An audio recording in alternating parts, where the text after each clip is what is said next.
Bonjour à tous et à toutes, bonsoir à tous et à toutes, bienvenue donc dans cette nouvelle vidéo mise au point. Une mise au point en deux temps. Alors au départ je ne devais pas la faire cette vidéo, mais il y a l'article de Guillaume Séché qui a été publié, et en fait elle va totalement dans le sens de ce que je dis, et donc c'est pour ça aussi que je publie cette vidéo. Donc je vais tout d'abord exposer le premier point. Le premier point, c'est une petite explication des titres qu'il y a sur mes vidéos. Donc mes titres sont construits comment? Tout d'abord, il y a un premier mot. Alors tout d'abord, on est sur YouTube. Donc comme on est sur YouTube, eh ben, les titres sont construits comme ça, tout simplement parce que moi je publie des vidéos, donc j'ai regardé des chaînes qui expliquent tout simplement comment on développe une chaîne YouTube, et les personnes qui donnent des conseils donnent exactement comme conseil ce que je fais, c'est-à-dire donc tout simplement un premier mot accrocheur de la vidéo. Après, la deuxième partie, c'est le contenu, voilà, et en dernière partie, j'allais dire de quoi on parle, donc en l'occurrence de points météo. Donc la première partie, c'est un mot-clé qui est un mot en fait en rapport avec la situation. Donc j'ai une batterie de mots qui est en fonction de ce qu'il se passe. Donc je suis malheureusement désolé de le dire, mais depuis un certain temps, on a une succession de tempêtes. On a aussi une succession de vagues pluvieuses sur le pays depuis plusieurs semaines. Alors évidemment, quand ce sont des tempêtes, on s'offusque pas du mot alerte, parce qu'évidemment, une tempête, c'est en général violent. Quand ce sont des orages, on s'offusque pas du mot non plus alerte. Mais quand ce sont des inondations, des vagues pluvieuses, là par contre, là ça apparemment ça fait un petit peu, on a l'impression que c'est du putaclic, hein, pour ne pas dire le mot.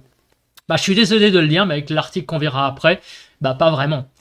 Les inondations, malheureusement, c'est un phénomène certes qui n'est pas là, quand on est au sommet d'une montagne, qui n'est pas dangereux, mais quand vous êtes en plaine, au bord d'un fleuve, oui, c'est pas violent, mais quand vous avez l'eau qui arrive chez vous et qui fait des dégâts, c'est aussi dévastateur qu'une tornade, aussi dévastateur qu'un orage. Voilà, et donc malgré tout, ça reste, c'est vrai, c'est pas un phénomène violent. Voilà, c'est malheureusement... ouais, c'est pas aussi photogénique que des éclairs ou que filmer des arbres avec des rafales de vent dedans. Mais malheureusement, c'est l'information, c'est comme ça. Nous sommes actuellement, ça faisait très longtemps que c'était pas arrivé, mais dans une situation assez compliquée au niveau des inondations. Et on y reviendra après en deuxième partie donc de vidéo. Donc je construis mes titres comme ça. Le premier mot, c'est en rapport avec un score que je calcule comment. En fonction des pluies qui tombent sur le pays, je suis désolé de le dire, mais en ce moment il pleut quasiment partout sur le pays. En fonction aussi de l'intensité pluvieuse, je suis désolé de le dire, mais il y a beaucoup de régions, il suffit de regarder mes points météo qui subissent des assez forts cumuls. Je fais aussi des cartes qui illustrent le cumul de pluie. On est sur certaines régions très régulièrement entre 20 et 30 mm par jour. Voilà, c'est un fait. Je fais aussi un score en fonction du vent. Alors oui, il n'y a pas de vent en tempête, mais il y a très régulièrement sur le pays quand même des rafales à 50, 60. Il y a régulièrement des coups de vent. Donc oui, il y a du vent sur le pays actuellement. Alors, il y a la CAPE. Alors la CAPE, évidemment, en ce moment, n'est pas très élevée. Et le nombre de vigilances.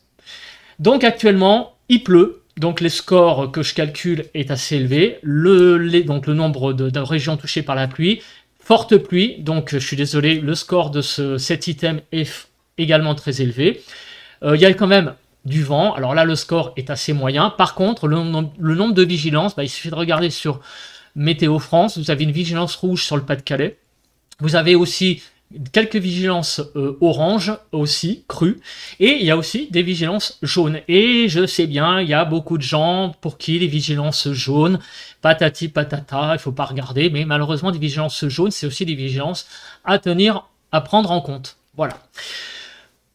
Donc, vous avez compris, il y a quand même quasiment 4 paramètres sur 5 qui sont, allez, 3 paramètres et demi sur 5 qui sont quand même à surveiller. Donc, je suis désolé de le dire, oui, on est quelque part en situation d'alerte parce que, eh bien, il pleut un petit peu tous les jours sur partout en France, sur tout le pays et de manière régulière depuis plusieurs semaines. Donc, il y a des gens qui disent, ouais, c'est l'automne, etc., c'est normal qu'il pleuve. Oui, c'est normal qu'il pleuve. Oui, c'est normal qu'il fasse 10 degrés.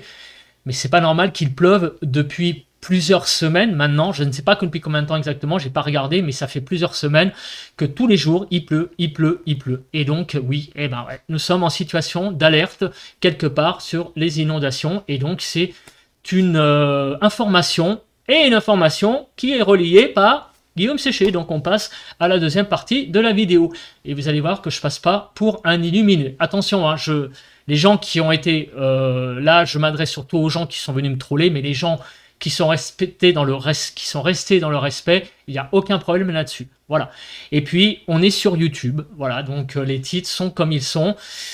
Et puis si les gens sont pas contents, bah, ils ont qu'à voilà, hein, ils ont qu'à partir de ma chaîne. C'est comme ça. Donc on va maintenant passer à la partie informative, donc d'information. Crue historique dans le Pas-de-Calais, jusqu'à quand? Alors je vous déjà le titre de l'article, il est clair. Nous sommes dans des crues historiques dans le Pas-de-Calais. C'est pas crue historique dans le Pas-de-Calais, point d'interrogation, c'est crue historique dans le Pas-de-Calais. Le point d'interrogation, c'est jusqu'à quand? Je suis désolé, je parle français. Donc, nous sommes vraiment actuellement sur le Pas-de-Calais dans une situation historique. Les crues majeures se poursuivent en cette fin de semaine sur l'extrême nord de la France, les sols de la région étant complètement saturés d'eau suite aux pluies excessives de ces dernières semaines. Forte pluie excessive et sol saturé d'eau égale crue. Donc après un mois d'octobre déjà très pluvieux, les précipitations s'enchaînent en effet sur le secteur de cette première décade d'octobre et de nouveau particulièrement humide. On relève par endroits plus de... Je pense qu'il y a une erreur, hein. Il y a une erreur là. Hein. C'est après un mois d'octobre déjà très pluvieux et cette première décade de novembre hein, est de nouveau particulièrement humide. On relève par endroits plus de 250 mm de précipitations depuis le 1er novembre sur le département du Pas-de-Calais, alors que les fortes averses orageuses se succèdent encore jusqu'en fin de journée de ce vendredi. Donc vous voyez l'état de la situation, 250 mm de pluie en 10 jours. Voilà, donc là, il n'y a pas... là, il n'y a pas... je veux dire, voilà, vous voyez les faits, la vigilance rouge sur le Pas-de-Calais est parfaitement justifiée. Donc là-dessus, je suis d'accord. On pourrait se dire, ouais, bon, bah, y a le Pas-de-Calais, hein, puis ailleurs, il se passe rien. Bon, bah voilà, hein, c'est pas la peine de faire chier le monde avec tes titres putaclic. Eh ben, on va regarder cette petite carte. Parce que je pense qu'il y a beaucoup de gens qui feraient mieux de regarder, en fait, au lieu de venir me troller sur ma chaîne, il ferait mieux de regarder un petit peu ce qui se passe donc sur les sites météo et donc s'informer avant tout. Donc regardez cette carte. Cette carte, elle donne quoi? Eh ben, elle donne donc l'état des nappes phréatiques à l'heure actuelle, au 10 novembre. Donc tout ce qui est en vert, à partir, on va dire, du bleu, eh ben, on est en situation critique sur ces régions. Donc niveau modérément haut, en bleu, haut et niveau très haut. Donc on ne va pas regarder ce qu'il y a, on va dire, au niveau de la moyenne et en dessous, parce que là, on est d'accord que c'est une situation normale. Ben, quand vous regardez la France, ça fait combien en proportion de départements qui sont un petit peu dans un état, on va dire, à surveiller?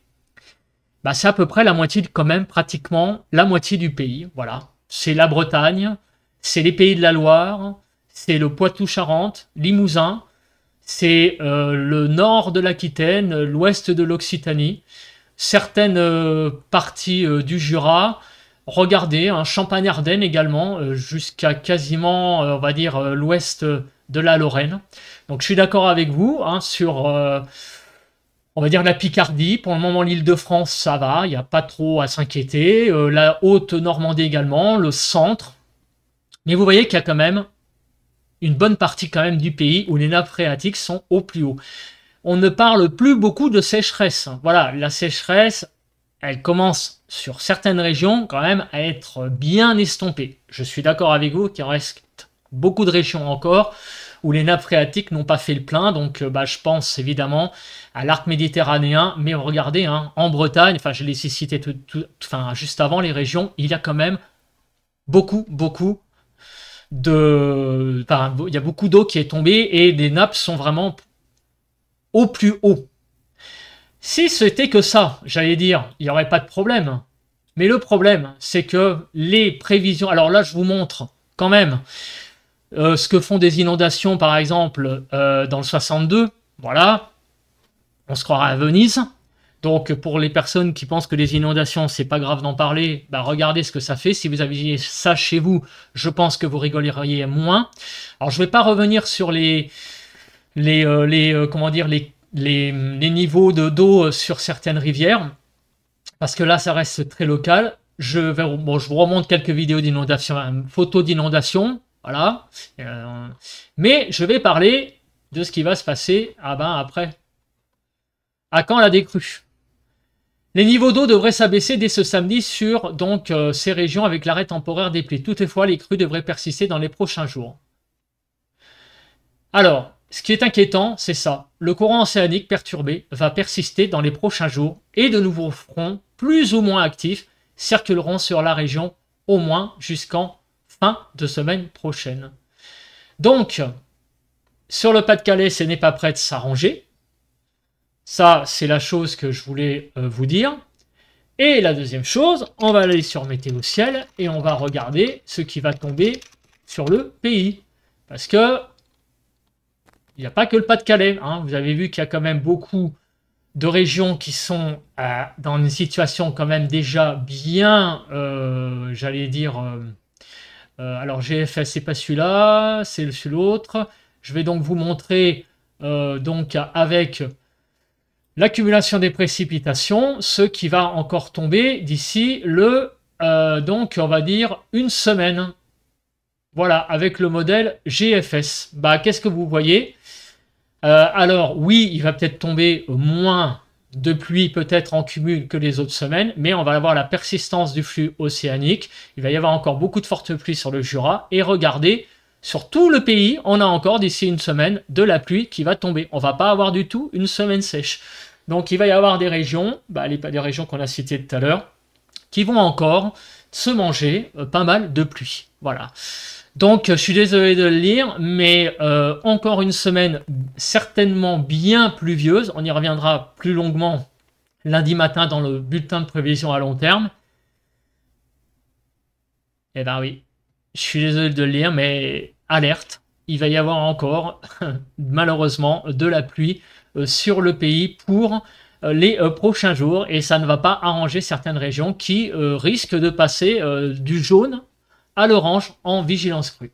Voilà, donc tout ça pour vous dire que les inondations, c'est un phénomène qu'il faut exposer en vidéo, même si ça en déplaise aux gens qui ont la chance à l'heure actuelle d'être dans une zone, j'allais dire où les nappes phréatiques sont au plus bas, et donc qui voient ça d'un œil un peu... ouais, qu'est-ce que tu racontes? Chez moi, il pleut pas. Qu'est-ce que tu dis? Chez moi, les sols, les fleuves sont tout est sec. Les fleuves sont au plus bas. Oui, mais j'ai envie de vous dire qu'il n'y a pas que chez vous. Voilà, faut pas regarder quand moi je fais pas de la météo en Île-de-France. Je fais la météo sur la France. Voilà. Donc quand il se passe quelque chose dans une région de France, moi j'ai pas été très touché par la tempête Ciarán. J'ai parlé de ce qui s'est passé en Bretagne. Voilà. Donc c'est un devoir d'information et c'est ce que je fais sur ma chaîne. Voilà. Je pense que c'est à peu près tout ce que j'avais à dire. J'espère que cette vidéo vous éclairera désormais un peu pour certains ce qu'est le phénomène inondation. Allez, bye bye à tous et on se retrouve demain pour un point météo normal. Bye bye.